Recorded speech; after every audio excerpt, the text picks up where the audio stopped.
Que Dieu bénisse sa parole. Nous allons aller dans la parole. Le message que je vais prêcher ce matin, je pense que c'est un message dont vous aurez besoin toute votre vie. En fait, je prêche aujourd'hui ce que j'aurais prêché normalement un jour de Pâques. En fait, ce que je devais prêcher la semaine dernière. Mais comme c'est l'apothéose, il fallait prêcher quelque chose par rapport à l'apothéose. Donc ce matin, le thème que nous allons voir, c'est les 7 types de rencontres avec Jésus. Les 7 types de rencontres avec Jésus. Quelqu'un dit avec moi les 7 types de rencontres. Qui aime Jésus? J'entends pas ta voix. Il dit qui aime Jésus? Il est la raison de notre présence ici ce matin. La Bible dit qu'il n'a pas ménagé ses efforts, il n'a pas ménagé son temps, il nous a aimés, amen, et il a accepté de mourir pour nous, amen. La Bible dit qu'il est l'agneau pascal, c'est-à-dire l'agneau de Pâques, qui est mort pour que nous puissions passer de la mort à la vie. Oh, j'entends pas ton amen. Je suis en train de parler de Jésus et puis tu me regardes. Il dit, Jésus, c'est celui qui a accepté de mourir pour que toi tu puisses vivre. Vous savez, le jour où il mourait, il y a eu ce qu'on appelle l'échange divin, ou la substitution divine. Si vous vous souvenez, le jour où il mourait, la Bible dit qu'il y avait 2 personnes. Il y avait Barabbas et il y avait Jésus. Et donc le gouverneur demande, parce que le jour de la Pâque, il y a toujours quelqu'un qu'on libère. Vous voulez que je libère qui? Barabbas ou Jésus? Et ils ont choisi qui? Barabbas. Barabbas est formé de 2 mots. Bar-Abbas. Bar qui veut dire fils de, Abbas qui veut dire père. Amen. Donc fils du père. Donc c'est nous qui sommes. C'est-à-dire que le fils de l'homme, c'est Jésus. Barabbas, c'est fils du père. Il nous représente nous. Jésus a pris la place de Barabbas. C'est-à-dire Jésus a pris notre place. Il est mort à notre place. Amen. Donc tout le travail que Jésus a fait est un travail de substitution. Il est mort jeune pour que toi tu puisses mourir vieux. Oh, j'entends pas amen. Donc tu ne mourras pas de façon prématurée. Il est mort fils de l'homme pour que toi tu puisses vivre fils de Dieu. Alléluia. Il est mort fils de l'homme pour que toi tu puisses vivre fils de Dieu. Il est mort, bien aimé. La Bible dit qu'il a pris tes péchés pour que toi tu puisses prendre sa justice. Ouais, tu es justifié. Il a pris ton péché, toi tu as pris quoi? Sa justice. Il a pris ta maladie et toi tu as pris sa bonne santé, sa vigueur, sa force. Jésus n'a jamais été malade, n'est-ce pas? Mais la Bible dit qu'il a pris ta maladie.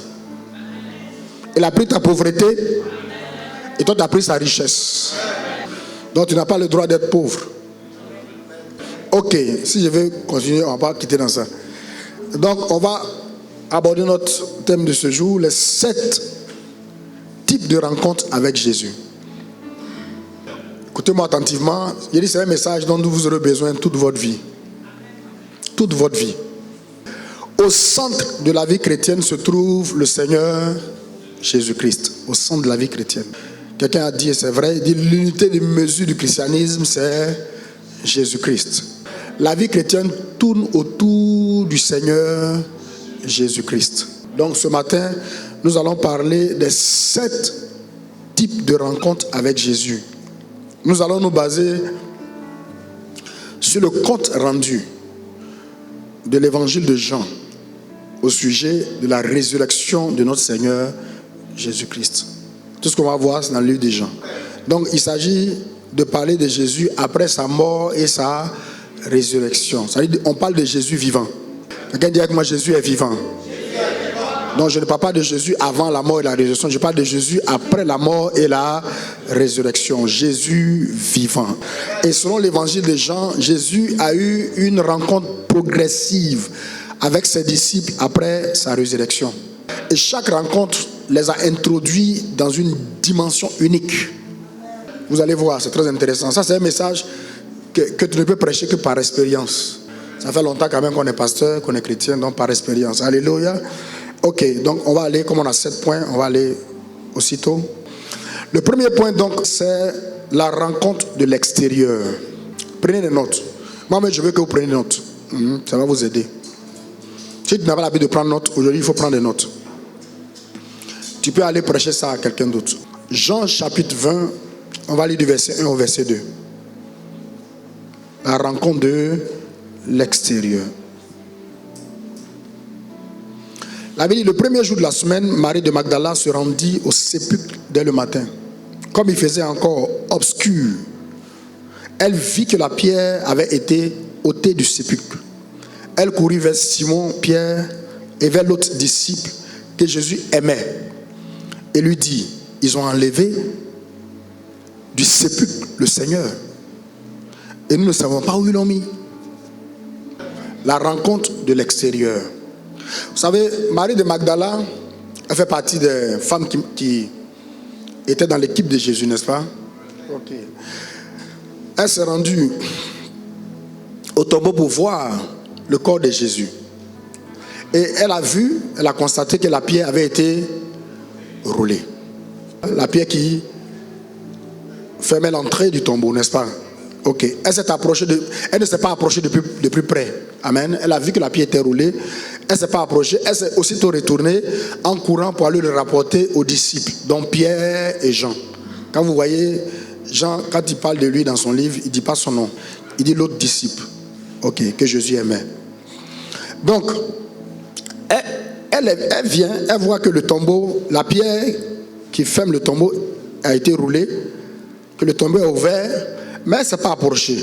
Et puis elle court, elle s'en va le rapporter aux disciples. Donc, elle était dans une, comment je peux appeler ça, une confusion. Voilà, dans une émotion, je préfère ça. Dans une émotion. Donc, quand tu es dans l'émotion, quand tu fais un rapport, c'est un rapport quoi? Émotionnel ou émotif. C'est un rapport émotionnel. Un rapport confus, flou. Elle dit, ils ont enlevé le Seigneur. Ils ont enlevé du sépulcre le Seigneur. Et nous ne savons pas où ils l'ont mis. Comment est-ce qu'elle sait qu'ils l'ont enlevé? Puisqu'elle ne s'est pas approchée. Elle n'est pas non plus entrée. La Bible dit qu'il faisait encore sombre. C'est-à-dire qu'il y avait encore l'obscurité. Donc, c'est un rapport approximatif. C'est pas exact. C'est quoi? Approximatif. Bien aimé, c'est l'image d'un type de personne. Beaucoup de gens qui veulent venir à Jésus, veulent venir à Jésus, mais leur problème, c'est qu'ils entretiennent une opinion approximative de Christ, une opinion floue. Ils ne sont jamais vraiment approchés de Jésus. Ils ne veulent pas s'approcher, bien sûr, plus près de Jésus. Amen. Ils restent loin des choses de Dieu. Ils ont une idée floue de Christ. Tout ce qu'ils savent de Christ, bien aimé, ce sont des suppositions, ce sont des on-dit, ce sont des idées reçues, ce sont des choses à peu près. Si tu les entends parler de Jésus, bien aimé, ce sont des a priori, c'est-à-dire des préjugés, c'est-à-dire un jugement superficiel sans réelle connaissance de la personne, ils n'ont pas de réelle connaissance de Jésus. Donc, Pierre et Jean lui posent la question, est-ce que tu as vu notre Seigneur Jésus? Elle dit non. Tu as vu son corps? Elle dit non. Tu es entré dans le tombeau? Elle dit non. Est-ce que tu as vu quelqu'un là-bas au tombeau? Elle dit non. Alors Pierre et Jean eux-mêmes ont décidé d'aller voir. Vous savez, quand quelqu'un fait un compte rendu d'une situation et puis c'est pas clair, si c'est clair, tu poses plus de questions. Quand c'est pas clair, tu continues de poser des questions. Alors on passe, bien aimé, à la deuxième rencontre, la rencontre de l'intérieur. De l'intérieur. On va aller à partir du verset 3 jusqu'au verset 9. La Bible dit que Pierre et l'autre disciple sortis, il ne dit pas Jean, mais c'est Jean bien sûr. Pierre et l'autre disciple sortis et allèrent au sépulcre. Ils couraient tous deux ensemble. Mais l'autre disciple courut plus vite que Pierre et arriva le premier au sépulcre. S'étant abaissé, il vit les bandes qui étaient à terre. Cependant, il n'entra pas. Jean n'est pas entré. Simon Pierre, qui le suivait, arriva et entra dans le sépulcre. On dit Jean courait plus vite, n'est-ce pas? C'est normal, hein? Il était plus jeune, Pierre était plus âgé, amen. Donc, mais il est arrivé, il n'est pas entré. Et Pierre est entré. Il vit les bandes qui étaient à terre. Et le linge qu'on avait mis sur la tête de Jésus, non pas avec les bandes, mais plié dans un lieu à part. Alors l'autre disciple, qui était arrivé le premier au sépulcre, entra aussi et vit et il crut. Car il ne comprenait pas encore que selon l'Écriture, Jésus devait ressusciter des morts. Ok, bien aimé, la rencontre de l'intérieur. Pierre et Jean sont arrivés aussi au tombeau. Ils sont entrés dans le tombeau, contrairement à Marie qui n'est pas entrée, n'est-ce pas? Ils ont vu le linge qu'ils avaient mis sur la tête de Jésus, ils ont vu aussi les bandes qui avaient servi à l'emballer, n'est-ce pas? Mais ils n'ont pas vu Jésus. En un mot, ils n'ont pas eu plus d'informations que Marie, qui est arrivée la première. Ils n'ont vu personne. Ok, beaucoup de personnes se sont approchés de Jésus, mais ils ne sont pas très différents de ceux qui ne se sont pas approchés de Jésus. Il dit, c'est un message qui va te servir toute ta vie. Beaucoup viennent à l'église. Ils sont venus à l'église. Ils ne sont pas dehors, ils sont venus à l'église. Mais ils ne sont pas très différents de ceux qui ne viennent pas à l'église. Ils sont venus à l'église, mais voici leur discours. L'église est mauvaise. Les gens de l'église sont mauvais. Les chrétiens sont méchants. Les chrétiens sont hypocrites. Les pasteurs sont des escrocs. Vous n'avez jamais entendu ça? Moi, je reste chez moi à la maison pour prier. La vie chrétienne, c'est dans le cœur. Le salut est... Vous n'avez jamais entendu ça? Voilà, ça c'est le discours des gens qui sont venus à l'église. Mais ils ne sont pas très différents de ceux qui sont dehors. Ils sont venus à l'église pour chercher Jésus, mais ils ne l'ont jamais rencontré. À l'église, ils ont rencontré des chrétiens, mais ils n'ont pas rencontré Jésus. À l'église, ils ont rencontré des chrétiens, mais ils ont été déçus. Les chrétiens qu'ils ont rencontrés à l'église ne nous ont pas aidés à rencontrer Jésus. Parce que normalement, quand tu rencontres un chrétien, il doit t'aider à faire quoi? À rencontrer Jésus. Je parle à quelqu'un? La Bible, Paul a dit, soyez mes imitateurs, comme moi-même je suis imitateur de Christ. Nous sommes tous des imitateurs de Christ. Donc quand quelqu'un vient à l'église, bien aimé, si tu rencontres toi le frère ou la soeur, toi tu dois l'aider à rencontrer qui? Jésus. Je prie que cela soit ta portion. S'il vient à l'église et qu'il tombe sur toi, que tu es un critiqueur de l'église, automatiquement lui aussi devient quoi? Critiqueur de l'église. Il y a beaucoup de chrétiens, Jésus va leur demander des comptes. Beaucoup même. Si il vient à l'église, que tu es un pourfendeur de l'église, est-ce que c'est un pourfendeur?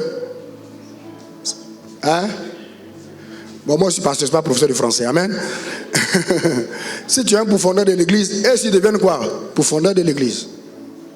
Ça dit que si tu critiques l'église, regardez au verset 9, il dit car ils ne comprenaient pas encore que selon l'écriture, Jésus devait ressusciter des morts. Jésus a pris le temps de leur dire ça, de leur annoncer ça avant sa mort. Mais malgré cela, quand ils sont arrivés, ils ne comprenaient pas encore que Jésus devait faire quoi? Selon l'écriture. Si tu veux rencontrer Jésus, le seul endroit qui te permet de rencontrer Jésus, ce n'est pas l'église, c'est la parole de Dieu. C'est bien ma fille. Si l'église que tu fréquentes prêche la parole de Dieu, alors tu vas rencontrer Jésus dans cette église-là. Amen. Mais si l'église que tu fréquentes ne prêche pas la parole de Dieu, alors tu vas rencontrer la religion. Ce n'est pas Jésus que tu vas rencontrer. Je parle à quelqu'un. Il dit qu'il ne comprenait pas encore que selon l'écriture, Jésus devait faire quoi? Être ressuscité. Bien aimé, tu ne peux pas négliger la parole de Dieu et prétendre vouloir rencontrer Jésus. Jésus se trouve dans sa parole. Jésus, c'est sa parole. C'est pourquoi nous venons à l'église. J'ai remarqué que dans l'église, il y a deux types de personnes. Il y a des gens qui sont très studieux, qui aiment écouter. Mais il y a des gens, pendant qu'on prêche, ils font autre chose. Ils vont sortir une fois, et deux fois, et trois fois. Il y en a même, sortis même, c'est bon, ils dorment. Comment quelqu'un peut dormir dans la présence de Dieu? Non, tu as besoin de délivrance. Tu as besoin qu'on chasse l'esprit de sommeil de ta vie. Parce que la seule chose qui va te permettre de rencontrer le Seigneur et de le connaître, c'est la parole. Mais si la parole vient et que tu dors, à quel moment tu vas le rencontrer? Ou bien il y en a qui viennent quand ils peuvent, mais ils ne viennent pas par obligation. Écoutez-moi bien, je vous dis, nous qui venons à l'église tous les jours là, ce n'est pas parce qu'on a plus de temps que vous. C'est parce qu'on paye un prix que vous refusez de payer. Dis-le à ton frère, dis à ton frère. Venez à l'église, il faut payer un prix pour venir à l'église. Quel est ce Dieu-là que toi tu n'aimes que lorsque tu as le temps? J'ai dit, quel est ce Dieu-là que toi tu n'aimes que lorsque tu as le temps? Je vous dis, la meilleure façon de prouver son amour à quelqu'un, c'est lorsqu'on n'a pas le temps et qu'on trouve le temps. Si tu attends d'avoir le temps pour prouver ton amour à quelqu'un, bien aimé, c'est que tu n'aimes pas la personne. La meilleure façon de prouver qu'on aime quelqu'un, c'est quand tu n'as pas le temps, mais tu fais tout pour trouver le temps, tu payes le prix du temps, tu te sacrifies. Alors, quand on voit, on dit, ah, voilà une personne qui aime. Moi, j'ai déjà aimé, donc je sais ce que c'est. Quand tu as déjà aimé, là, tu sais ce que c'est. Payer le prix, n'est-ce pas? Le prix du temps. Jésus est dans sa parole. Jésus est dans sa... Dis-le à ton frère, Jésus est dans sa parole. Allez, Jésus est où ça? Dans sa parole. Alléluia. Jésus est dans sa parole. Jésus n'est pas dans l'église. C'est-à-dire église, bâtiment, il n'est pas dedans. Jésus est dans l'église. Si dans cette église-là, la parole de Jésus est prêchée. Je parle à quelqu'un. Là, ce matin, on prêche la parole de Jésus, donc Jésus est là. Chaque fois qu'on parle de Jésus, Jésus est là. Mais si dans l'église, le pasteur parle de lui, parle de ses réalisations, de ses voyages, de ses chaussures, de ses... Jésus n'est pas là. Qu'est-ce que Jésus va faire avec Jésus? Amen. Donc ça, c'est la rencontre de quoi? De l'intérieur. Après la rencontre de l'extérieur, c'est la rencontre de... Beaucoup de gens sont déjà à l'intérieur, mais ils ne sont pas très différents de ceux qui sont à l'extérieur. On continue. La troisième rencontre, c'est la rencontre brève. La rencontre quoi? Quand on dit quelque chose de bref, ou bien une chose de brève, ça veut dire quoi? D'une durée courte, d'une courte durée, qui dure très peu de temps. C'est-à-dire un bref instant. On continue. À partir du verset 10, toujours Jean chapitre 20. Et les disciples s'en retournèrent chez eux. Cependant, Marie se tenait debout près du sépulcre et pleurait. Vous voyez, Marie allait faire le rapport à Pierre et à Jean. Pierre et Jean sont venus, c'est-à-dire elle est revenue avec eux. Ils sont venus plus vite qu'elle, puisqu'ils couraient. Ils sont entrés, ils n'ont rien vu, ils sont repartis, elle est restée. Et vous allez voir, Jésus va lui apparaître. Bien aimé, ceux à qui Jésus apparaît là, c'est ceux qui sont persévérants. Je vous dis la vérité. Il n'y a rien qui pense que, en tout cas j'ai prié. On dit de prier, moi j'ai prié 5 minutes, c'est bon. Pendant que tu pries 5 minutes, tu es fatigué de te coucher. Quand tu te réveilles là, ils sont en train de prier encore. Là, il ne dort pas ou bien quoi. Tu as prié encore, tu as te coucher. Quand tu te réveilles, je suis encore en train de prier. Alléluia. En nous deux là, qui va voir le Seigneur? Réponds-moi. Dieu te fait grâce quoi? Quand des chrétiens disent, mais Dieu me fait grâce à me visiter aussi. Alléluia. Tu vas durer. Il va te visiter, mais tu vas durer un peu. On reprend. Et les disciples s'en retournaient chez eux. Cependant, Marie se tenait dehors près du sépulcre et pleurait. Comme elle pleurait, elle se baissa pour regarder dans le sépulcre. Et elle vit 2 anges vêtus de blanc, assis à la place où avait été couché le corps du Seigneur. L'un à la tête, l'autre aux pieds. Ah! Mais est-ce que Pierre et Jean ont vu les anges? Non. Au verset 13, il lui dit, femme, pourquoi pleures-tu? Elle leur répondit, parce qu'ils ont enlevé mon Seigneur et je ne sais pas où ils l'ont mis. En disant cela, elle se retourna et elle vit Jésus debout, mais elle ne savait pas que c'était Jésus. Jésus lui dit, femme, pourquoi pleures-tu? Qui cherches-tu? Elle pensait que c'était le jardinier. Elle dit, Seigneur, si c'est toi qui l'as emporté, dis-moi où tu l'as mis et je le prendrai. Seigneur, si c'est toi-même qui t'es pris toi-même pour partir, il faut me dire, j'allais te chercher. Alléluia. Jésus lui dit, Marie. Elle se retourna et lui dit, en hébreu, Rabboni, c'est-à-dire maître. Jésus lui dit, ne me touche pas, car je ne suis pas encore monté vers mon Père, mais va trouver mes frères et dis-leur que je monte vers mon Père et votre Père, vers mon Dieu et votre Dieu. Marie de Magdala alla annoncer aux disciples qu'elle avait vu le Seigneur et qu'il lui avait dit ces choses. Alléluia, ça mérite une acclamation.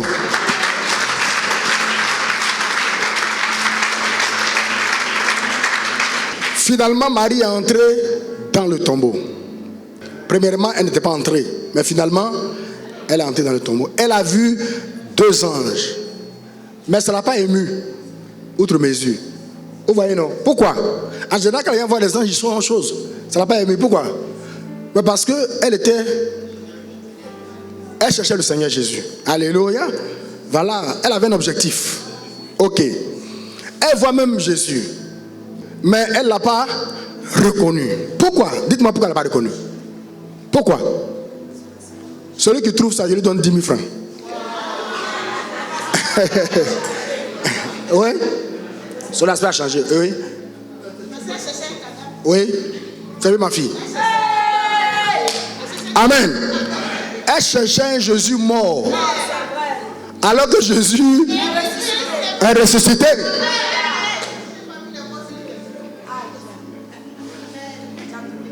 Bon, tu as dit me frère moi. Ouais, elle n'a pas reconnu parce que elle cherchait Jésus qui est mort alors que Jésus est vivant. Alléluia. Je suis venu dire à quelqu'un. Vous savez, c'est dommage, hein? C'est dommage, mais bien aimé, beaucoup de personnes viennent à l'église, ils ne recherchent pas une rencontre vivante avec Jésus. Ils recherchent une religion morte.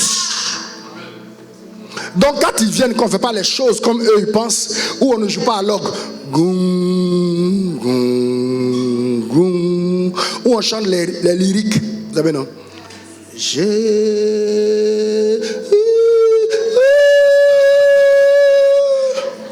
Dis l'église, ils font trop de bruit ici. Il y a quelqu'un qui nous a dit un jour que Dieu n'aime pas le bruit. Pourquoi on fait beaucoup de bruit comme ça? Je suis venu dire à quelqu'un, Jésus est vivant. Jésus est sorti vivant du tombeau. Jésus n'est plus dans le tombeau. Jésus n'est plus à la croix de Golgotha. Jésus est sorti vivant du tombeau. Il était à la croix. Lui-même il dit, je suis le premier et le dernier et le vivant. Voici, j'étais mort, mais maintenant je suis vivant au siècle des siècles. Je tiens les clés de la mort et du séjour des morts. Alléluia. Regardez au verset 15. Jésus lui dit, femme, pourquoi pleures-tu? Que cherches-tu? Elle pensait que c'était le jardinier. Oui, elle pensait que c'était le jardinier. Et Jésus l'interpelle. Jésus lui dit quoi? Marie. Regardez, il y a point d'exclamation. Ça veut dire quoi? Il a parlé avec autorité. Marie. Dès qu'il a dit Marie, elle a dit Rabouni. C'est-à-dire quoi? C'est-à-dire en ce moment précis, l'onction a brisé le joug. Alléluia. Les écailles sont tombées. Le voile a été ôté. Elle dit Rabouni, maître. Ça dit que ses yeux sont ouverts. Ça dit qu'elle s'est réveillée à la réalité. Et elle réalise ce qu'elle a fait au Seigneur lui-même. Mais le problème, c'est que cette rencontre n'a pas duré longtemps. Au moment, la Bible qu'elle voulait le toucher, il ne me touche pas. Je ne suis pas encore monté au Père, mais va trouver mes frères et dis-leur ceci, dis-leur. Donc Marie a vu Jésus, mais ça a été une expérience très courte. Elle a eu une rencontre avec le Seigneur Jésus, mais après ils sont séparés. Très rapidement ils sont séparés. Alléluia. C'est ça le problème. Beaucoup de gens, beaucoup de personnes viennent à l'église, mais toute la vie chrétienne n'est faite que de rencontres brèves avec Jésus. Rencontre quoi? Brève avec Jésus. En général, ce sont des gens qui aiment raconter leurs expériences passées avec Jésus. Souvent on entend les gens dire quand il était petit, il allait à l'église à maman. Quand on était petit, on était à l'école le dimanche à l'Assemblée de Dieu. Quand il était au lycée, on avait un groupe de prière au lycée. C'est quoi? GB quoi? GBL, c'est ça non? GBL. Quand on était petit, on chantait dans la chorale. Ou bien avant, j'étais dans l'équipe musicale, dans le groupe musical. Avant, j'étais zélé. Parce qu'avant, moi, j'évangélisais. Hein.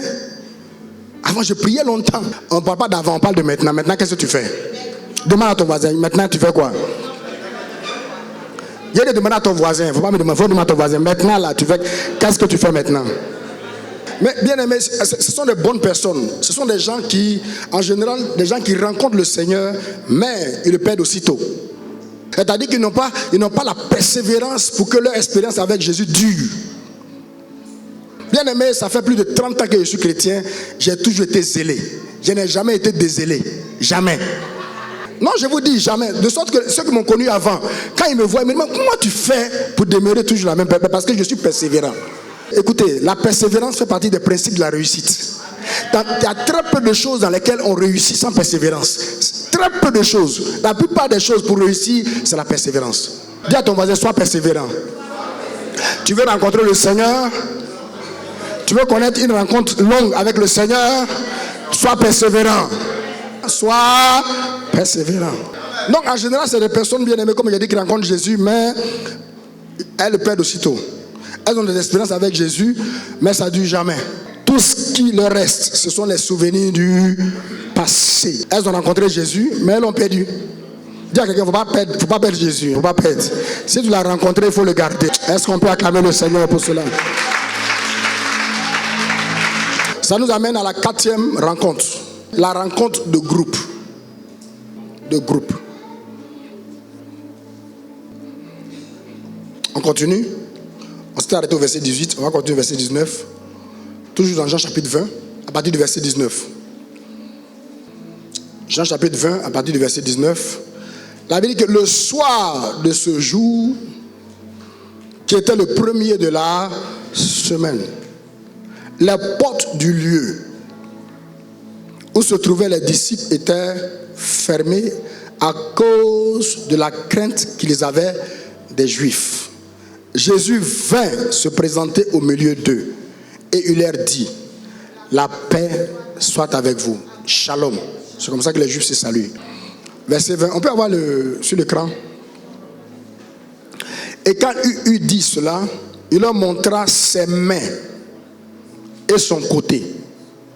Observez bien. Hein? Il leur a montré quoi? Et son côté. Ok, retenez ça, pas, je reviens là-dessus. Les disciples furent dans la joie en voyant le Seigneur. Jésus leur dit de nouveau: la paix soit avec vous.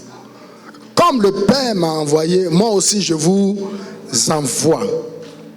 Après ces paroles, il souffla sur eux et il leur dit: recevez le Saint-Esprit. Ceux à qui vous pardonnerez les péchés, il leur sera pardonné. Et ceux à qui vous retiendrez, il leur sera retenu. Alléluia. Ok. Remarquez, on ne connaît pas exactement le nombre exact de disciples qui étaient présents ce jour-là, dans ce lieu-là. Mais ce qui est certain, c'est qu'ils étaient un groupe. Et Jésus est apparu au milieu d'eux, au milieu du groupe. Ok. C'est qui ça? Écoutez-moi attentivement. La rencontre de groupe avec Jésus, ce sont des expériences qu'on fait avec Jésus, généralement en groupe. Par exemple, les cultes à l'église, comme ce matin, c'est une rencontre avec Jésus, mais en groupe. Si tu appartiens à une cellule de prière, dans les cellules de prière, même la prière à la maison, en famille, réunion de prière, dans les conférences, quand on organise Impact, par exemple, n'est-ce pas? Ou bien dans les séminaires, alléluia, ou bien même dans les campagnes d'évangélisation. C'est-à-dire, chaque fois qu'il y a un rassemblement de groupe et que la parole est prêchée, il y a ce qu'on appelle la rencontre de groupe. La rencontre de groupe avec Jésus. On est d'accord? Malheureusement, beaucoup de personnes ne connaissent Jésus ou du moins beaucoup de personnes, oui, ne connaissent Jésus que par la rencontre de groupe. Je répète, malheureusement, beaucoup de personnes ne connaissent que la rencontre de groupe. Amen. Beaucoup de personnes ne connaissent pas Jésus personnellement. Ils ne connaissent Jésus qu'en groupe. D'ailleurs même, ils ont le feu de la prière qu'en groupe. Quand ils sont seuls, ils n'arrivent pas à prier. Ils dorment seulement. Ils sont paresseux. Vous n'avez pas remarqué ça? Est-ce que quelqu'un sait de quoi je parle? C'est-à-dire que quand tout le monde adore qu'il adore, lui il va chanter un cantique. C'est quand il vient à l'église et puis la soeur Marie-Paul chante, voilà, il sent que l'esprit est là. Sinon lui seul ne peut pas chanter un cantique du Seigneur, créer une atmosphère de la présence de Dieu. L'expérience de groupe est bonne, mais la relation n'est pas profonde. Elle est limitée. Remarquez les propos que Jésus tient. Au verset 19. Vers la fin, il dit ceci: Jésus vint se présenter au milieu d'eux. Il leur dit: la paix soit avec vous. Au verset 21, il dit, Jésus leur dit à nouveau: la paix soit avec vous. Comme mon Père m'a envoyé, moi aussi je vous envoie. Au verset 22, après ces paroles, il souffla sur eux et il leur dit: recevez le Saint-Esprit. Verset 23, il dit: ceux à qui vous pardonnerez les péchés, il leur sera pardonné. Ceux à qui vous retiendrez, il leur sera retenu. Alléluia. Regardez les caractéristiques du groupe. Jésus s'adresse au groupe. Il ne s'adresse pas à un individu en particulier. On est d'accord, non? Et il utilise quel pronom? Oui, quel pronom personnel? Il utilise quoi? Vous. deuxième personne du pluriel. Donc vous voyez que la parole est quoi? Commune. Les recommandations, commune. La vision, commune. La mission, commune. La tâche, commune. L'expérience, commune. Il n'y a rien de personnel. Il n'y a rien de personnel. Et malheureusement, beaucoup parmi nous là, notre culte s'arrête au culte de groupe. On n'a pas de culte personnel. Je suis venu dire à quelqu'un, après le culte de groupe, il faut avoir un culte personnel. Il faut aller au-delà de la rencontre de groupe pour avoir une rencontre personnelle. La rencontre de groupe est une bonne chose, n'est-ce pas? Parce que nous sommes entre les frères, nous sommes avec les frères et sœurs. Quand un n'a pas le feu de l'autre peut le contaminer. Vous savez, le feu, il contamine. Hein? Si vous voulez mettre du feu ici dans cette salle, vous n'avez pas besoin d'allumer partout.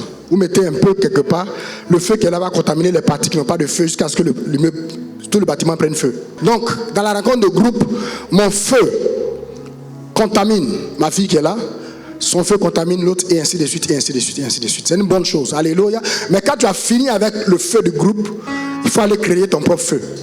Ou il faut aller entretenir ton propre feu. C'est très important. Écoutez, un chrétien qui ne vit que de rencontres de groupe avec Jésus et qui n'a pas de rencontre personnelle avec Jésus ne va pas faire long feu dans la foi chrétienne. Un chrétien qui ne vit que de rencontres de groupe avec Jésus et qui n'a pas de rencontre personnelle, amen, avec Jésus, bien aimé, oh yes, n'aura pas de témoignage personnel. C'est ce que Jésus peut faire dans sa vie. Un chrétien qui n'a que des rencontres de groupe et qui n'a pas de rencontre personnelle avec Jésus, bien aimé, ne peut pas être un chrétien deep, profond. Il sera un chrétien sans conviction. Il ne va pas grandir dans la foi. Il faut grandir dans la foi. Dis à ton frère, il faut grandir dans la foi. Donc après l'expérience du groupe, de groupe plutôt, il faut aller au-delà du groupe pour avoir une expérience personnelle et individuelle. Amen. En plus de l'expérience de groupe, c'est très important. C'est bon qu'on se retrouve ensemble, qu'on prie ensemble, qu'on partage la parole ensemble. En plus de cela, il faut avoir une expérience personnelle et individuelle. Dis-le à ton frère, parce que ça me tient à cœur. Dis-le à ton frère. Après ici, quand tu vas chez toi à la maison, il faut chercher le Seigneur. Après ici, quand tu vas chez toi à la maison, il faut créer l'atmosphère de la présence de Dieu dans ta maison. Au nom de Jésus-Christ. Jésus a dit quand tu pries, entre dans ta chambre, ferme la porte. Il n'a pas dit quand tu pries, viens dans le groupe et ouvre la porte. Bien aimé, après ce message, après ici, si tu vas à la maison, va réécouter ce message. Ça va te faire du bien. Parce que la vie chrétienne est faite de progression. Il ne faut pas rester au même niveau trop longtemps. Si vous lisez Jean, il parle de ça, n'est-ce pas? Il dit, je vous écris petits enfants parce que vos péchés vous sont pardonnés. Ça veut dire que les petits enfants, ce sont ceux qui luttent encore avec le péché. Je vous écris jeunes gens parce que vous êtes forts, vous avez vaincu le malin. Les jeunes gens, ils ont grandi, ils ne sont plus enfants, ils sont forts et ils sont capables de défier Satan et de vaincre Satan. Ils sont capables de dominer le péché. Alléluia. Il dit maintenant, enfin, je vous écris Père parce que vous avez connu celui qui est dès le commencement. Dieu veut que chacun de nous le connaisse individuellement. La Bible même dit que la vie éternelle, c'est qu'ils te connaissent, toi le seul vrai Dieu et celui que tu as envoyé.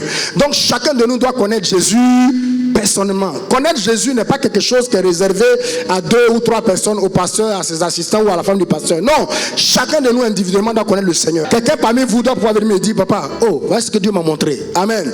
Concernant la Côte d'Ivoire, concernant l'église, concernant les fidèles, bien concernant telle personne. Et puis ce que la personne dit, le Saint-Esprit le confirme. Est-ce que je parle à quelqu'un? Je prie que cela soit ta portion. Quelqu'un dit Amen et acclame le Seigneur Jésus-Christ. Ça nous fait déboucher au 5e point, la rencontre personnelle. Ou je dirais autrement, la rencontre authentique. La rencontre personnelle ou la rencontre authentique. Amen. Quand on dit authentique, authentique vient du grec authentikos qui signifie vrai. La rencontre vraie. La rencontre non falsifiée, conforme aux faits. Ok, on continue la lecture à partir du verset 24. La Bible dit que Thomas, appelé Didyme, l'un des 12, n'était pas avec eux lorsque Jésus vint.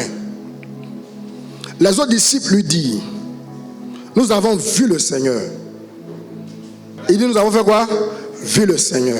Mais il leur dit, si je ne vois pas dans ses mains la marque des clous, si je ne mets pas mon doigt dans la marque des clous. Tout à l'heure, Jésus a fait quoi?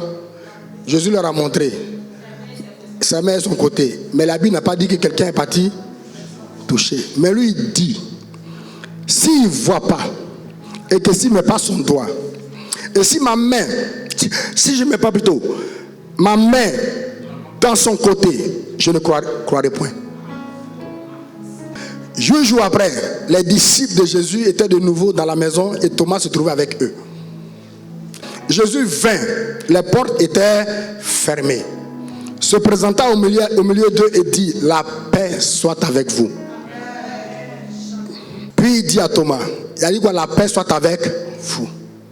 Puis il dit à Thomas, ça veut dire qu'il est venu pour 2 types de personnes.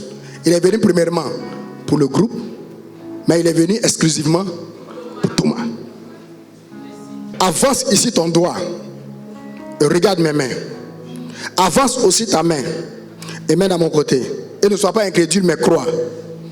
Thomas lui répondit, mon Seigneur et mon Dieu.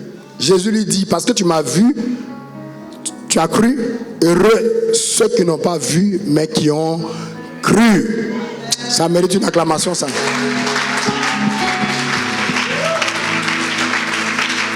Alléluia. Écoutez-moi attentivement.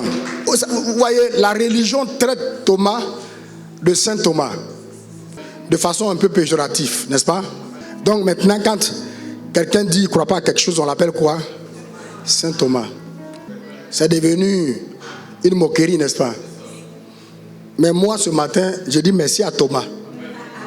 Non, merci à Thomas. Pourquoi? Merci pour la vie de Thomas. Parce que Thomas, j'aime l'approche de Thomas. Et le Seigneur aime les gens comme ça. La Bible même dit d'abord, d'ailleurs, vérifiez toutes choses. Faites quoi encore? Non, pas écriture. Oui. Éprouvez tout esprit. Parce que le diable aussi est un ange de lumière. La Bible parle des chrétiens de Bérée. C'est-à-dire quand Paul finit de prêcher, il prend la parole, il dépose, et puis il fouille pour voir ce que Paul a dit, c'est dans la parole.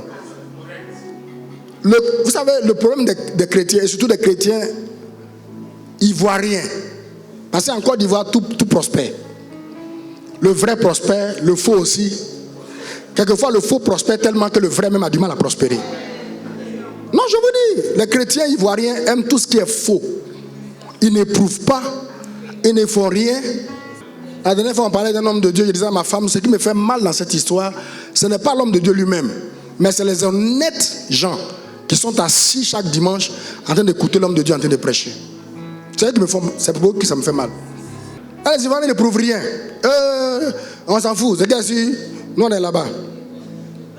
Regardez, au verset 20, la Bible dit que les autres disciples disent à Thomas, nous avons vu le Seigneur. Et Thomas leur pose la question. Ça n'est pas dans le texte, mais par rapport à ce qu'il dit, je peux poser la question. Il demande, est-ce que vous avez vu les marques de clous dans ses mains? Ils ont dit oui, on a vu. Ok. Mais est-ce que vous avez mis vos doigts dans les marques?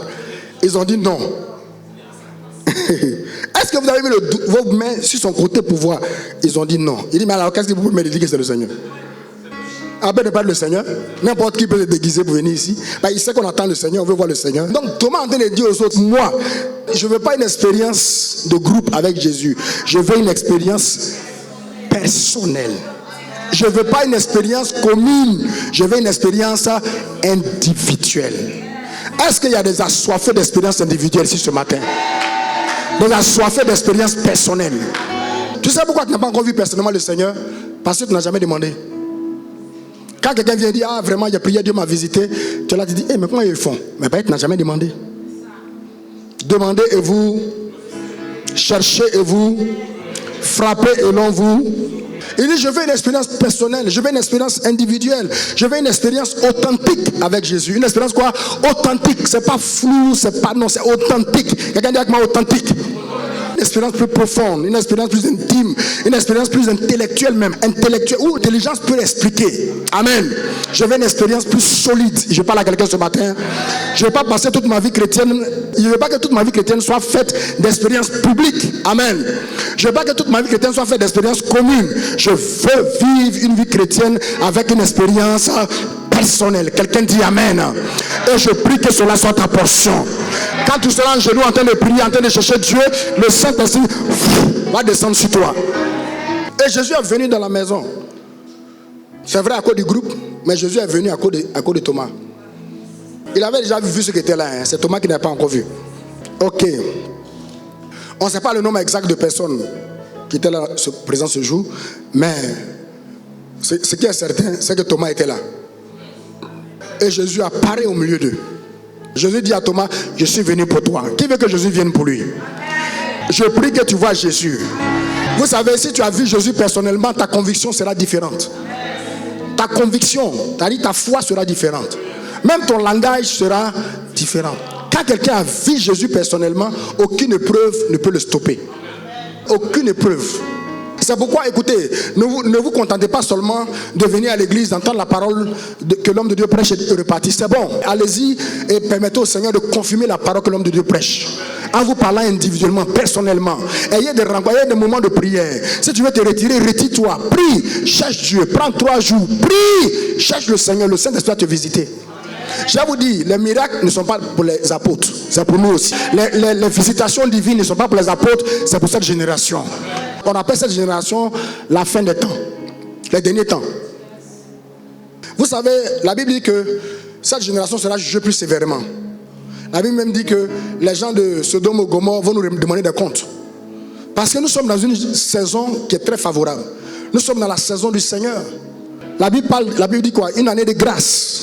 Je suis venu annoncer une année de grâce. Nous sommes dans cette année de grâce-là. Bien aimé, ne laissez pas passer cette opportunité, cette grâce que nous avons, de parler à Dieu, de rencontrer le Seigneur, d'avoir ce face-à-face avec lui. Alléluia. Ne laissez pas passer cette occasion. Que le nom de l'apôtre Thomas soit béni au nom de Jésus-Christ. Que le nom de Thomas soit béni. Amen. Oui. Jésus lui dit, avance ton doigt. Et Thomas avance. Il ne va pas dire, oh non Seigneur, c'est pas la peine. Non. Il va avancer son doigt. Jésus dit, regarde mes mains. Il a touché les mains.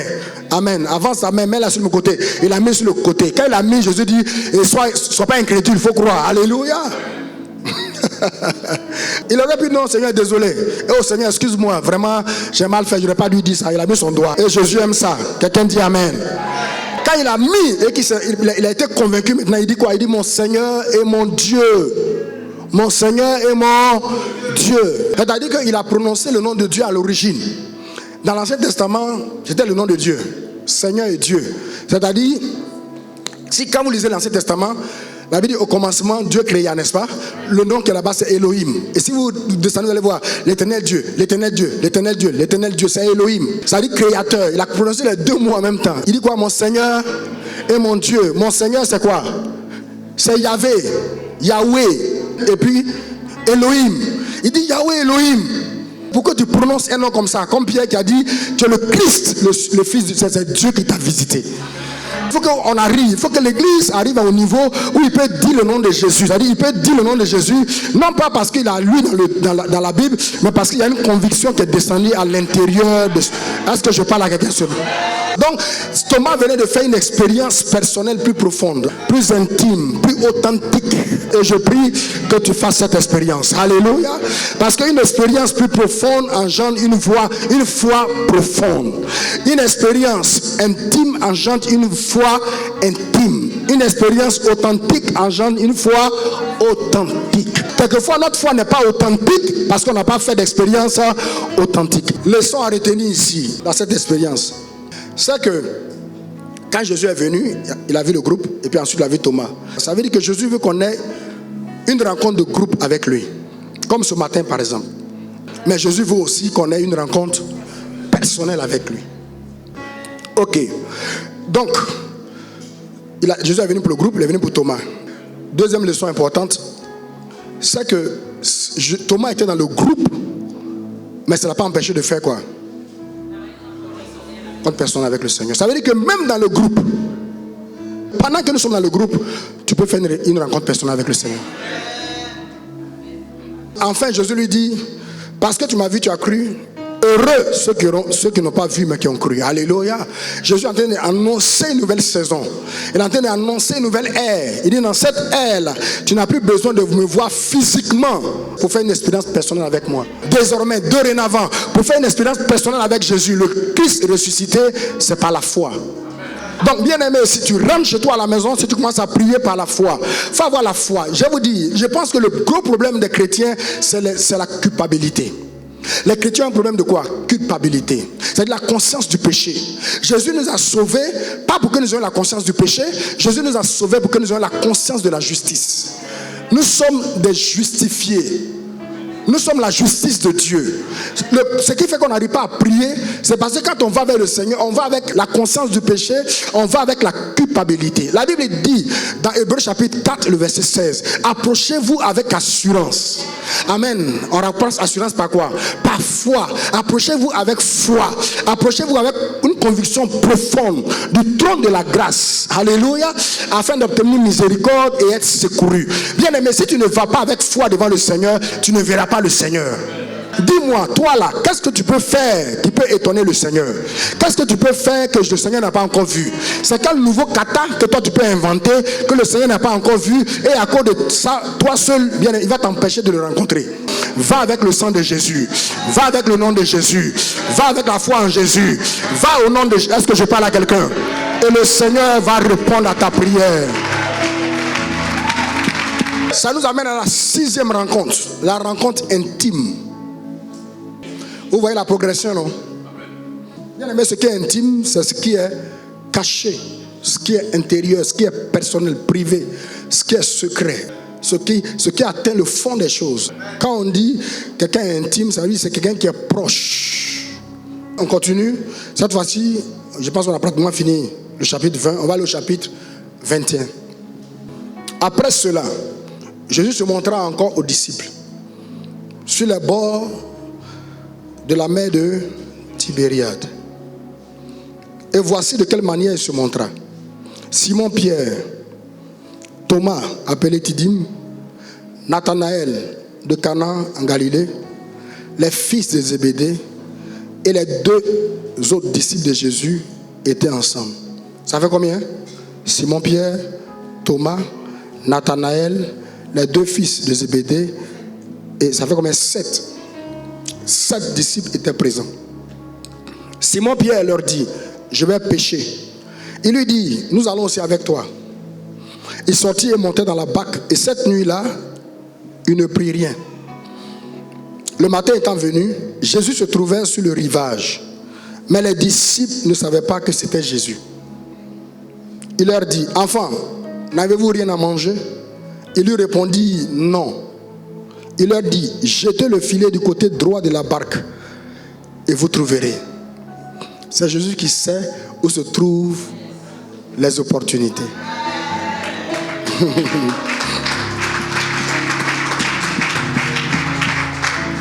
La bénédiction que tu recherches là, c'est Jésus qui sait où ça se trouve. Alléluia. Il n'y a pas de bénédiction en dehors de Jésus. Il le jetait donc et ne pouvait plus le retirer à cause de la grande quantité de poissons. Alors, le disciple que Jésus aimait dit à Pierre, c'est Jean, c'est le Seigneur. Simon-Pierre, dès qu'il eut entendu que c'était le Seigneur, mit son vêtement et sa ceinture, car il était nu, et se jeta dans la mer. Les autres disciples vinrent avec leur bac et tirant le filet plein de poissons, car il était éloigné de terre que d'environ 200 coudées. Lorsqu'il fut descendu à terre, ils virent là des charbons allumés, du poisson dessus et du pain. Et Jésus leur dit, apportez plutôt des poissons que vous venez de prendre. Simon-Pierre monta dans la barque et tira à terre le filet plein de 153 gros poissons. Avec exactitude, amen. Quoi qu'il en eût tant, le filet ne se rompit pas. Point. Jésus leur dit, venez manger. Et aucun des disciples n'osait lui demander, qui es-tu, sachant que c'était le Seigneur. Jésus s'approcha, prit le pain et leur en donna. Il fit de même du poisson.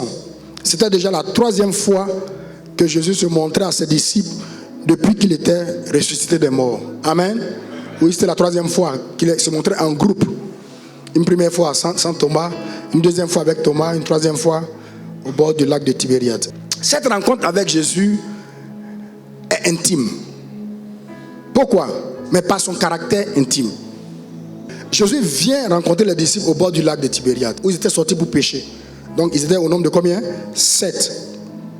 Et pendant qu'ils sont en train de pêcher, ils voient Jésus de loin. Ils voient un homme de loin. Et puis l'homme leur demande, vous n'avez rien pris? Il dit non. Il dit, jetez le filet à droite. Ils ont jeté, ils ont pris beaucoup de poissons. Ok. Et puis Jésus les invite à manger avec lui.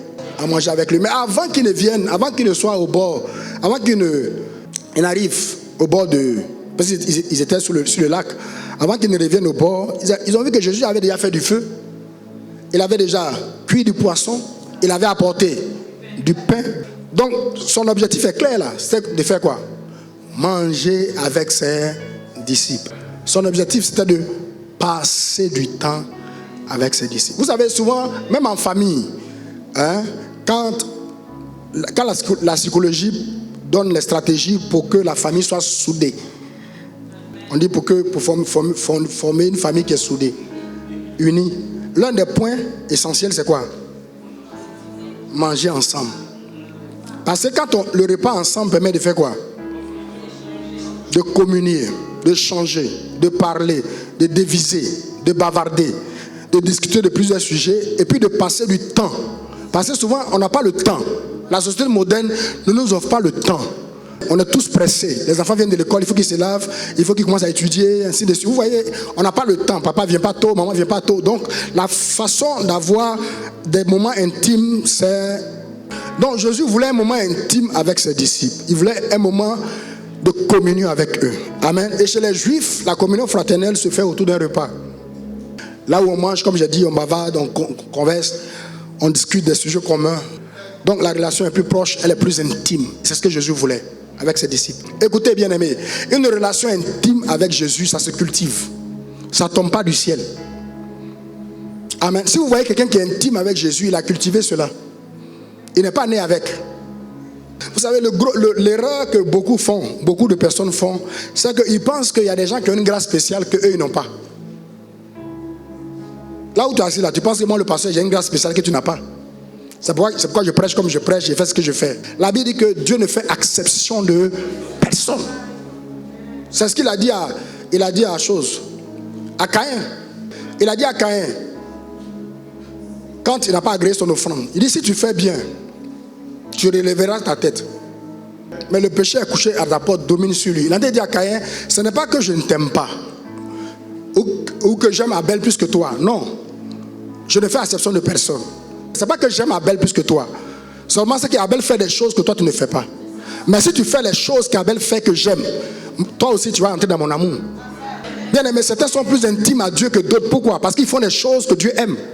L'intimité avec Dieu, ça se cultive. Dis-le à ton frère, ça se cultive. C'est comme les amitiés humaines, bien aimé. Dans une amitié humaine, là, pour qu'il y ait amitié entre deux personnes, ça se cultive, ça se développe. L'amitié n'est pas à sens unique, on est d'accord? Si tu as un ami que c'est toi seul qui va le voir, c'est toi seul qui va, et toi tu as l'impression qu'il n'a pas besoin de toi, à un moment donné, tu ne vas plus. C'est pourquoi la Bible dit n'attristez pas le Saint-Esprit, n'attristez pas l'Esprit.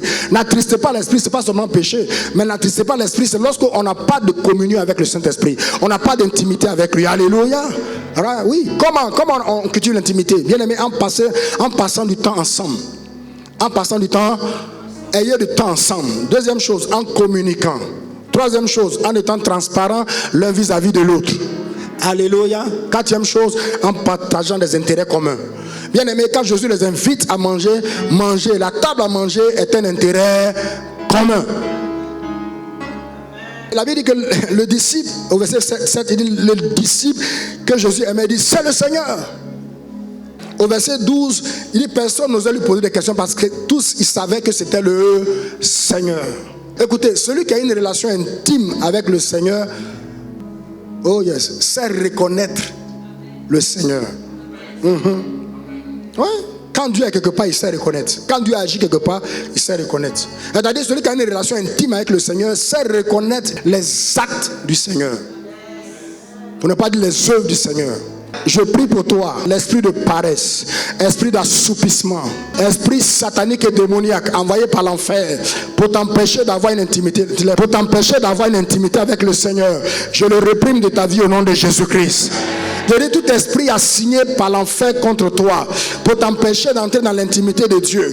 Je prie contre cet esprit ce matin. Je le lis et je le renvoie dans les feux de l'abîme. Quelqu'un dit Amen et acclame le Seigneur Jésus-Christ. Regardez, pour finir avec ce point. Qui a appelé les disciples dans leur intimité, dans son intimité? C'est le Seigneur. Qui a appelé à l'intimité? Dites-moi, qui a appelé à l'intimité? C'est Jésus. Écoutez bien aimé, le Seigneur nous appelle dans son intimité. Oh, dis-le à ton voisin, il faut que le Seigneur t'appelle dans son intimité. Le Seigneur t'appelle dans son intimité. Quand le matin, tu as eu un moment intime avec Dieu, quand tu sors de la maison, qui es-tu montagne devant moi? Tu seras aplani. Vous savez pourquoi vous sortez de la maison avec inquiétude? Il dit vous promenez des regards inquiets. Mais parce qu'il n'y a pas d'intimité avec le Seigneur. Quand Dieu a fini de me parler, toi qui es-tu homme, il faut me dire ce que tu veux. Dieu m'a déjà parlé. Je dis Dieu t'appelle dans son intimité. Au nom de Jésus-Christ. Acclame le Seigneur bien-aimé. Et la dernière rencontre bien-aimée, c'est la rencontre missionnaire. C'est là que nous terminons. C'est là que toute vie chrétienne doit aboutir. La rencontre missionnaire. On va lire à partir du verset 15. Verset 15 au verset 19. Il dit, après qu'ils eurent mangé, Jésus dit à Simon-Pierre, Simon, fils de Jonas, m'aimes-tu plus que ne m'aiment ceux-ci? Il lui répondit, oui Seigneur, tu sais que je t'aime. Jésus lui dit, paie mes brebis. Il lui dit une seconde fois, Simon, fils de Jonas, m'aimes-tu? Pierre lui répondit, oui Seigneur, tu sais que je t'aime. Jésus lui dit, paie mes brebis. Alléluia, dis avec moi, paie mes brebis. Verset 17. Il lui dit, pour la troisième fois, Simon, fils de Jonas, m'aimes-tu? Pierre fut attristé de ce qu'il avait dit pour la troisième fois, m'aimes-tu? Il lui répondit, Seigneur, tu sais toutes choses, tu sais que je t'aime. Jésus lui dit, paie mes brebis. En vérité, je te le dis, quand tu étais plus jeune, tu te saignais toi-même et tu allais où tu voulais. Mais quand tu seras vieux, tu étendras tes mains et c'est un autre qui te ceindra et te mènera où tu voudras pas. Il dit cela pour indiquer de quelle mort Pierre glorifierait Dieu. Ayant ainsi parlé, il lui dit, suis-moi. Dieu bénisse sa parole. La rencontre missionnaire. Vous savez, la rencontre missionnaire avec Jésus nous communique la mission de Dieu pour notre vie. Oui. La rencontre missionnaire avec Jésus nous communique la vision de Dieu pour notre vie. La rencontre missionnaire avec Jésus nous communique le but de Dieu pour notre vie. Il y a une raison pour laquelle tu es né. Il y a une raison pour laquelle tu es sur la terre. Dieu t'a créé pour un but. Vous savez, je suis convaincu que Simon-Pierre se posait mille et une questions sur son avenir et sur sa relation avec Jésus. Après ce qui s'est passé la veille de la mort de Jésus. Il avait régné 3 fois Jésus. Et Jésus lui avait dit ça, que tu vas me régner 3 fois avant le chant du coq, c'est-à-dire avant le matin. Donc toute la nuit là, avant le matin, avant que le chant de coq ne retentisse, il avait régné Jésus.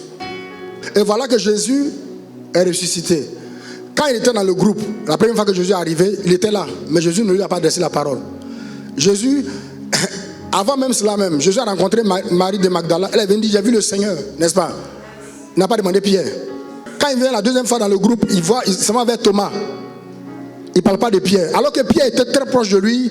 Pierre était comme son homme de main, était comme son protocole, son bras droit. Donc Pierre est inquiet et c'est normal, n'est-ce pas? Donc jusqu'à présent, Jésus est ressuscité, mais Pierre n'a pas eu droit à un privilège quelconque. Comme j'ai dit, par 3 fois, Pierre avait déclaré publiquement qu'il ne connaissait pas Jésus. Amen. Donc Pierre avait des questionnements sur son avenir, sur sa vie, sur son avenir avec Jésus. Donc cette fois, Jésus est venu pour Pierre. Il est venu pour le groupe, mais il est venu aussi pour Pierre. Jésus est bon et ça mérite une acclamation. Alléluia. Par 3 fois, Jésus avait renié Pierre. Donc cette fois-ci, Jésus, oh yes, donne l'opportunité à Pierre de l'aimer aussi 3 fois. Ça dit par 3 fois, Pierre a déclaré ne pas connaître Jésus. Donc par 3 fois, Jésus veut que Pierre déclare son amour à Jésus, à lui. Tu as déclaré par 3 fois que tu ne me connais pas.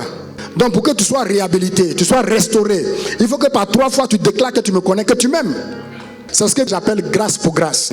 Quelqu'un ici a besoin de la grâce sur la grâce. C'est-à-dire la grâce qui vient encore sur la grâce. La grâce surabondante.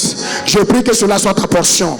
Quelqu'un a besoin d'être restauré. Quelqu'un a besoin de rentrer bien aimé dans l'intimité de Dieu. Tu penses que ce que tu as fait est trop grave. Dieu dit grâce pour grâce. Dis à ton voisin grâce pour grâce. Jésus a restauré Pierre dans sa position initiale, dans sa position spirituelle. Amen.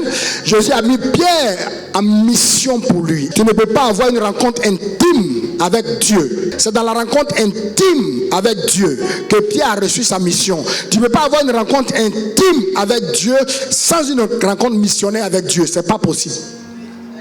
Alléluia.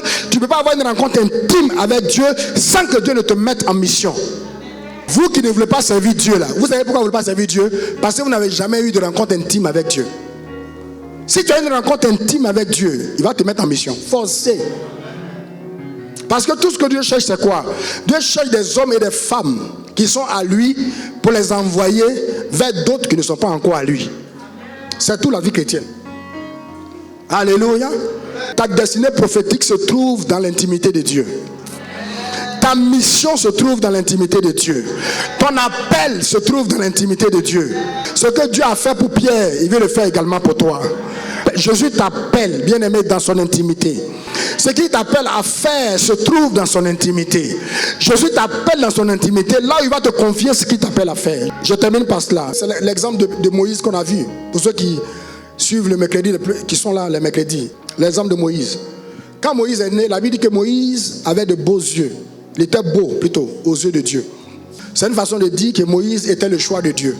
Dieu avait un plan pour Moïse. Et les parents de Moïse, Dieu a dit aux parents de Moïse que Moïse n'est pas un enfant comme les autres, c'est un enfant spécial. C'était un bébé choisi. Amen. Un bébé spécial. Ils avaient dit aux parents de Moïse que Moïse serait le libérateur du peuple d'Israël. Mais si vous lisez un peu plus dans Actes chapitre 7, vous allez voir. La Bible dit qu'à 40 ans, qu'est-ce que Moïse a fait? Moïse pensait aller visiter son peuple Israël. Et il a vu qu'un Égyptien était en train d'outrager un Hébreu. Il a pris sa défense et l'Égyptien est mort. Il pensait que son peuple comprendrait et le suivrait. Mais ils n'ont pas suivi. Pourquoi? Mais parce que Moïse, qui t'a appelé? Qui t'a mis en mission? Dieu ou tes parents? Parce que jusqu'alors, Dieu ne lui avait pas encore parlé. Ceux qui ont parlé à Moïse, c'était ses parents. Donc c'est sur la base des dits de ses parents qu'il a commencé à se prendre comme libérateur. Vous savez, c'était parmi vous là. Dieu vous a vraiment appelé. Mais vous savez pourquoi on n'a pas de résultats? Parce que tout ce que Dieu a dit là, c'est le pasteur qui a dit. C'est un frère qui a dit. Mais Dieu ne veut pas parler personnellement, c'est tout. Dieu veut te visiter personnellement. Alléluia. Il veut te parler personnellement. C'est à 80 ans que Moïse a eu sa première rencontre personnelle et intime avec Dieu. L'expérience du buisson Adam. Exode chapitre 3 au verset 4, je veux qu'on lise ça. Au verset 4, la Bible dit que l'Éternel vit qui se détournait pour voir. Et Dieu l'appela du milieu du buisson et dit, Moïse, Moïse, et il répondit, me voici. Au verset 7, la Bible dit, l'Éternel dit, j'ai vu la souffrance de mon peuple qui est en Égypte. J'ai entendu les cris que leur font pousser les oppresseurs. Et je connais ses douleurs. Amen. Je suis descendu au verset 8 pour le délivrer de la main des Égyptiens et pour le faire monter de ce pays dans un bon pays, un pays vaste où coule le lait et le miel. Alléluia. Maintenant au verset 10, il dit, maintenant va, je t'enverrai. auprès de Pharaon. Normalement, quand Dieu dit « j'ai vu et j'ai entendu et je suis descendu », normalement on doit voir Dieu lui-même. Mais Dieu envoie Moïse. Pourquoi? Parce que Dieu ne descend pas lui-même, Dieu envoie toujours son serviteur. Écoutez, Dieu envoie son serviteur pour libérer les captifs. C'est pourquoi tu es assis ici ce matin et je suis ton pasteur. C'est pourquoi je déclare sur ta vie, alléluia, que tout ce qui te retient te libère au nom de Jésus-Christ. Dieu envoie toujours son serviteur. Et tu es le serviteur que Dieu veut envoyer. Donc, l'expérience du buisson ardent a été pour Moïse à la fois une rencontre personnelle, une rencontre intime et enfin une rencontre missionnaire. Dieu l'a envoyé. Quand Dieu rencontre quelqu'un et qu'il le transforme, la suite c'est de l'envoyer auprès d'autres personnes. La mission de Moïse c'était quoi? Délivrer Israël de l'Égypte, de l'esclavage. Je suis venu dire à quelqu'un, tu es né pour un but. Je dis, tu as été créé pour un but. Tu es né pour accomplir une destinée. Alléluia. Tu es né pour porter une vision de Dieu. Tu es né pour accomplir une mission. Amen. Tu es né pour ça, bien aimé. Tu n'es pas né juste pour t'asseoir à l'église, payer ta dîme, faire des offrandes, chauffer les bancs de l'église. Tu es né pour une mission. Quelqu'un dit Amen. Et la découverte de ce but, la découverte de cette vision, la découverte de cette mission se trouve dans ta rencontre personnelle et intime avec Dieu. Si tu rencontres Dieu personnellement, tu rencontres Jésus intimement, il va te dire ce qu'il t'appelait à faire. Alléluia. Mais ce que je peux t'assurer déjà, bien aimé, c'est que le but pour lequel tu es né, la vision que tu dois porter, la mission que tu dois accomplir, toutes ces choses sont toujours en rapport avec le salut des âmes. Dieu va toujours t'appeler parce qu'il y a des âmes à sauver, parce qu'il y a des gens à gagner, parce qu'il y a des gens à sortir des difficultés. Je prie que cela soit ta portion. C'est pourquoi l'église est une église missionnaire. L'église n'est pas une église statique, l'église est une église missionnaire. L'église doit envoyer des gens pour aller ouvrir des branches. L'église doit envoyer des gens pour aller ouvrir des branches. Il dit de Jérusalem en Judée, en passant par la Samarie jusqu'aux extrémités de la terre. Que Dieu vous bénisse. Donc, bien aimé, après que Jésus soit ressuscité des morts, après la résurrection, Jésus a fait 7 types de rencontres, n'est-ce pas? Avec ses disciples. La première rencontre, c'est la rencontre de l'extérieur. Mais c'est une rencontre progressive. Après la rencontre de l'extérieur, c'est la rencontre de l'intérieur. Ensuite, la rencontre de groupe. Amen. Et ensuite encore quoi? Non, avant la rencontre de groupe, la rencontre brève, n'est-ce pas? Ensuite, la rencontre de groupe. Après, la rencontre personnelle. Et après encore, la rencontre intime. Et enfin, la rencontre missionnaire. Ouvre la bouche et parle au Seigneur.